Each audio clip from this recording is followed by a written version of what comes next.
I collected these images from the Condé Nast archives, not only the archives in New York, but also in Milan, in Paris, in London. I visited all these different archives, and I looked at many, many magazines. So it's about 100 years of fashion photography, and the public can learn from this exhibition that fashion photography tells a lot about the society, what it is done. When you go back to the 1960s, what you see is also the spirit of the time. 1960s is, certainly it's focused on the youth, on young people, on the dancing, on, it's kind of joyful moment. When you go back to the 1950s, fashion is more about elegance, beauty, beautiful woman, but kind of very quiet. Elegance, quiet glamour, quiet beauty. But in the 1980s, it's more focused on the body, and the body as a nature. It can be running on a beach and a beautiful body, like it looks like natural, even if it's not natural.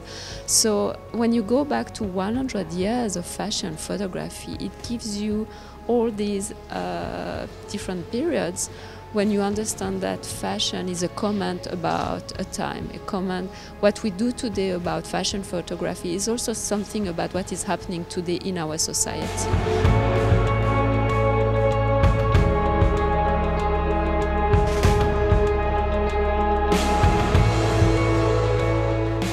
Fashion photography is always made on assignment. It's always a magazine asking a photographer to do fashion photography.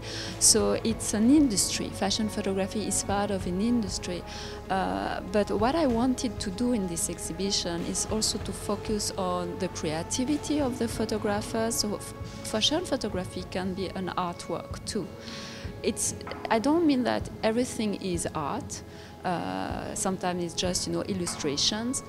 Sometimes the image is not so good. But I tried in this exhibition to focus on the best and to show the creativity of the photographers, because these fashion photographers every single month they have to do new images for years and years. Someone like Irving Penn, he worked for 60 years for Vogue magazine. So for 60 years, every month he had to do new things and new images. And to do that properly, you have to be very creative and have a good sense of art.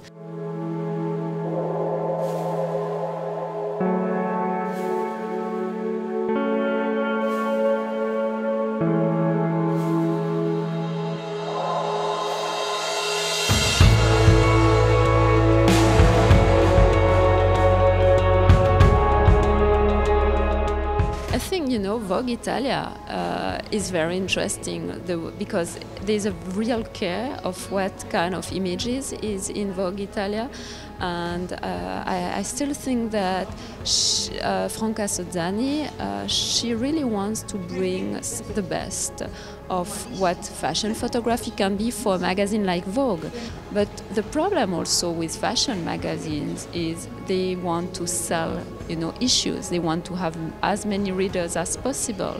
So they have to think about that. They have to seduce.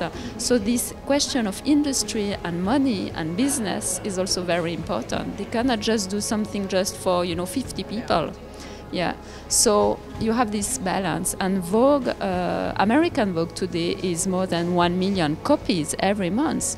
Vogue Italia is 200,000 copies. So, you cannot compare. Of course, you cannot do the same thing if you want to address to 1 million people all over America, or if you want to have just this small, part of people which is which buy Vogue, Italian Vogue. So fashion photography is very difficult for that, because you have to juggle the business and the creativity.